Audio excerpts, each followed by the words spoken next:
Cuba está más que nunca en las noticias, hay una presión sobre el régimen cubano, hay múltiples contrastes e interpretaciones, pero hay términos que son esencialmente militares, hay términos que tienen mucho que ver con la defensa nacional y hay una conversación que tenemos que sostener a esta hora acerca de este particular. El comandante Romero ya está en línea para ayudarnos a entender de qué se está hablando en estas últimas horas. Comandante, bienvenido, gracias por su tiempo. Gracias a ti, Sánchez Gras. Comandante, el enunciado emitido por el presidente de los Estados Unidos, que al mismo tiempo es el comandante en jefe de nuestras tropas, no podemos desligar una cosa de la otra, está usando términos que parecen pura palabrería, pero que en términos de defensa nacional no lo son. Hemos visto que la retórica y la puntualidad en los términos de la retórica nos han explicado múltiples procesos que acabamos de ver en Venezuela. O sea, el que crea que lo que se está diciendo no tiene exactitud, no sabe de lo que estamos hablando. Yo quería consultarle una afirmación que forma parte del pronunciamiento del presidente de los Estados Unidos. Ha dicho que Cuba constituye una amenaza inusual y extraordinaria. En términos de seguridad nacional, ¿cómo se traduce esto, comandante Romero? Bueno, primero que todo, cuando se habla en este contexto que utiliza el presidente debajo de lo que está sucediendo ahora mismo en Cuba, solamente tenemos que mirar hacia lo que sucedió en Venezuela. Debajo del mismo contexto, el presidente de los Estados Unidos está articulando la posición de amenazas a los Estados Unidos debajo de la Estrategia de Defensa 2025. Lo que está diciendo el presidente de los Estados Unidos es que Cuba, por sus relaciones que tiene con estos países como Venezuela, como Irán, como Rusia, como la China, que pasa a ser una amenaza inminente para los Estados Unidos, la seguridad y la paz occidental. Pero el presidente usó una frase que me llamó muchísimo la atención. Dijo que Cuba estaba a punto de ser o lo es un estado fallido y dijo de que Cuba estaba siendo un problema humanitario. Yo creo que debajo de este contexto es mejor entender que cuando tienes un estado fallido que tiene relaciones con estos países que son y cuentan como una amenaza para los Estados Unidos, tienes las condiciones perfectas para que los enemigos de los Estados Unidos se aprovechen de la situación de Cuba. Es exacto, es bien concreto lo que usted acaba de explicar. Usted tiene una experiencia vasta en el tema del combate de las drogas y la presencia de los Estados Unidos en una lucha que parece que no se va a acabar nunca, pero que no puede acabar nunca, porque hay muchas vidas en medio de este escenario. Quería preguntarle, desde su experiencia y hasta donde usted sabe, en fechas recientes, en el tema de las drogas, ¿cómo se ha comportado la colaboración por parte de Cuba? Bueno, Cuba y los Estados Unidos han tenido una relación acondicionada a las situaciones contemporáneas en la política externa de los Estados Unidos y Cuba. La última vez de que se sentaron estas dos partes bilaterales para hablar sobre el convenio, por ejemplo, de lo que es el narcotráfico en las costas, en los mares, también lo que es las tratas de personas, la inmigración. Todas estas conversaciones se llevó a cabo entre las últimas, entre el 2024, 23 y 24, y no se ha llevado ningún tipo de discusión bilateral desde entonces. Se han hecho unas operaciones por aquí y por allá, pero realmente no hay una buena relación para poder llevar este campo de discusiones mucho más allá de donde se encuentran. Ahora, en el punto en el que se encuentran, el panorama sería muy distinto a lo que se ha reportado, se ha mostrado evidencia en torno a Venezuela, el cartel de los soles, el narcoestado. si hubiese que establecer un paralelismo con respecto a esta situación, ¿en qué punto quedaría Cuba? Porque es muy difícil de explicar que Cuba no tenga nada que ver con esta situación cuando ha tenido vínculos tan estrechos con el líder venezolano que ahora está en una prisión en New York, y me estoy refiriendo a Nicolás Maduro. Su manejo fue asumido con evidencia, con acusaciones en torno a que ha estado liderando estas organizaciones criminales, a que ha sido un narcoestado, que hay mucho ahí sucio por determinar y que va a quedar claro ante los tribunales, y es muy difícil creer entonces que Cuba, que ha sido el aliado, el mentor del desenvolvimiento ideológico, por llamarlo de alguna manera, de ese narcorrégimen, no tiene un modelo en paralelo. ¿Cómo se come esto?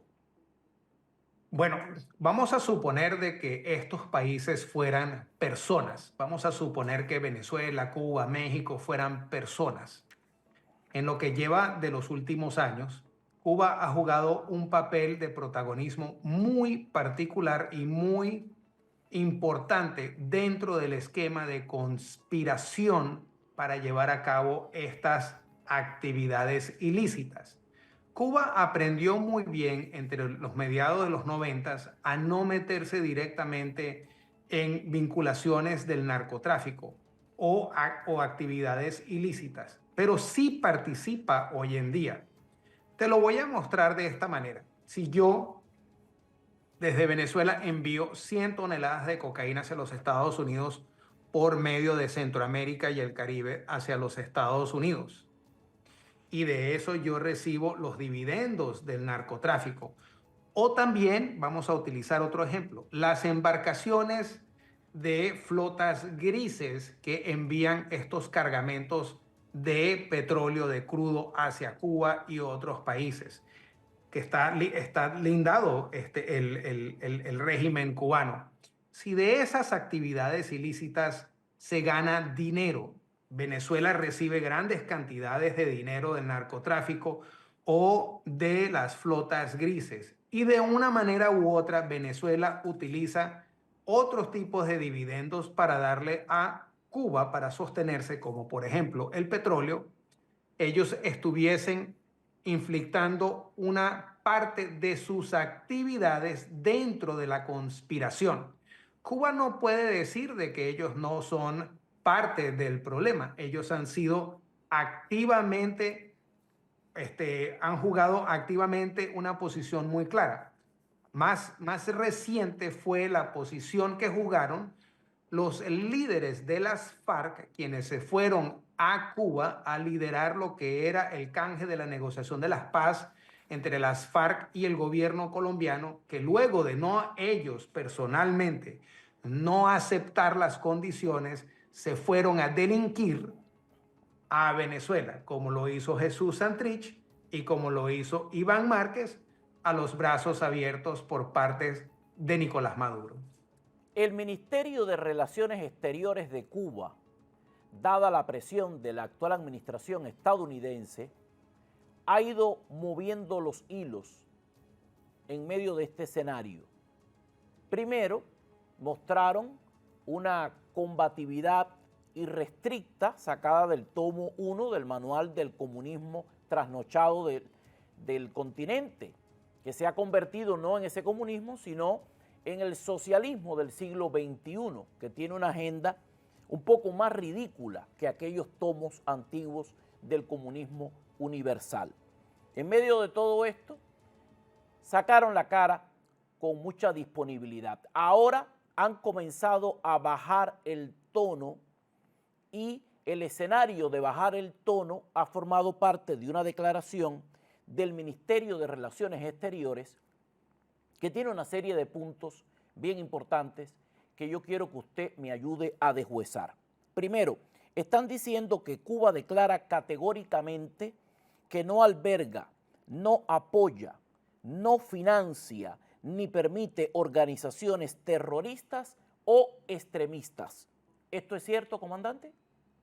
Absolutamente que no. Nosotros sabemos de que Cuba ha estado involucrada y ha llevado a cabo, por ejemplo, lo que son estas acciones, lo que son estas relaciones con organizaciones que han sido designadas como organizaciones terroristas extranjeras, como lo fue la FARC, como lo es el ELN, como lo es el resto de otros países. Que por cierto, vamos a recordar de que creo que en tu propio programa, el año pasado, nosotros hablamos de uno de los ministros del gabinete de Irán que visitó a La Habana durante el mismo periodo donde estaban las embarcaciones rusas tentando buscar algún tipo de conflicto con los Estados Unidos.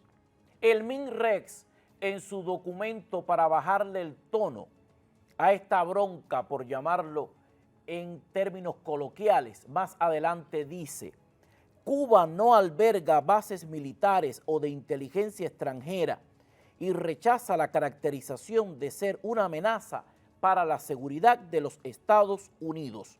Comandante, ¿Cuba alberga bases militares o de inteligencia al servicio de otras potencias para afectar a los Estados Unidos?